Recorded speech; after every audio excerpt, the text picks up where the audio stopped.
రిటైర్మెంట్పై వస్తున్న ఊహాగానాలకు team India star Virat Kohli check పెట్టాడు.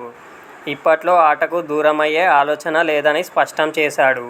అదే సమయంలో మరోసారి ఆస్ట్రేలియా టూర్కు వెళ్లే అవకాశం లేదని శనివారం ఆర్సీబీ నిర్వహించిన కార్యక్రమంలో విరాట్ చెప్పాడు. నా కెరీర్ విషయంలో ఆందోళన వద్దు. నేను ఎలాంటి ప్రకటన చేయడం లేదు. ప్రస్తుతానికి అంతా బాగుంది. గేమ్ను ఇంకా ప్రేమిస్తున్నాను. ఆటను ఇష్టపడడం, ఆస్వాదించడం, పోటీతత్వం ముఖ్యం.